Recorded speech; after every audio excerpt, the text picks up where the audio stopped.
You were sitting there when, and you were listening to the previous witnesses, basically those representing financial services, banks, and the credit union.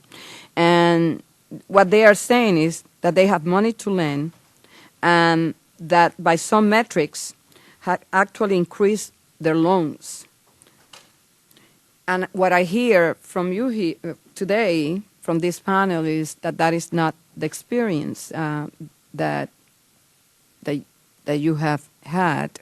My question is, do you think that the SBA should play a more direct role in small business lending, either by refinancing non-SBA loans or making direct loans that could be sold to lenders? Any of the members of the panel, for any of the witnesses? Yes, Mr. Water. For sure, the environment that we witness is different than that was described by the preceding panel. There's definitely a lack of financing available for my industry, from construction. Every link of the chain of the construction cycle, from the contractor right down to we, the equipment distributor. And I would just say yes, wholeheartedly. If the SBA involvement, as you just described, can increase financing and credit availability to our industry, absolutely, that would be a great thing. Mr. Bofill. I agree with Mr. Waters that in my industry, credit has shut down completely. It is very, very difficult not only to wholesale finance about, but the retail financing as well. In fact, we were kind of between us when we were listening to statistics. It's like, boy, I tell you what, that's not in my neighborhood, and not in anybody's neighborhood. So if there's anything that SBA can do to assist in any format, be it wholesale financing or retail financing, it certainly will be welcomed, because that's better than what we have now, because what we have right now is almost nothing. Okay. Mr. Cohen, let me address this next question to Mr. Dorfler. A common failing in government investment programs is a tendency to focus on unrealistic metrics to determine a program's success. How should success in an investment program geared toward small, high-growth companies be measured?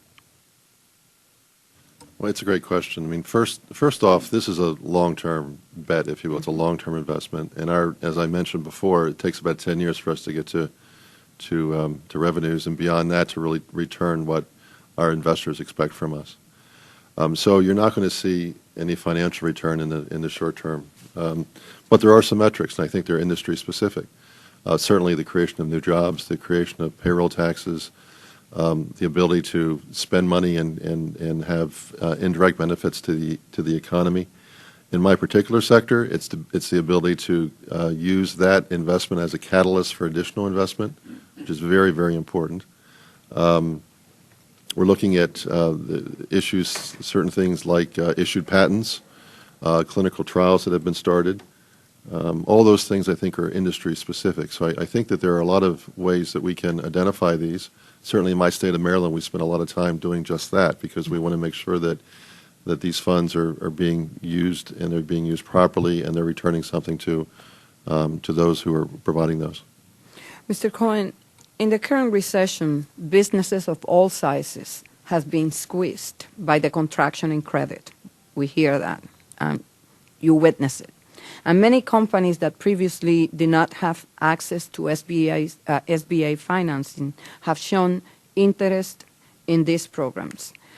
What steps should be taken to ensure that these programs remain focused on the small businesses that they are originally intended to serve? Well, that's also a great question. All your questions are great questions.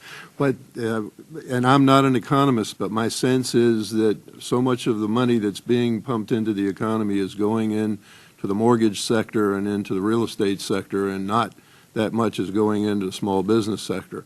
It seems to me that we need to find a way to dedicate a certain pool of funds to small businesses, especially small business startups, and expansion of small businesses.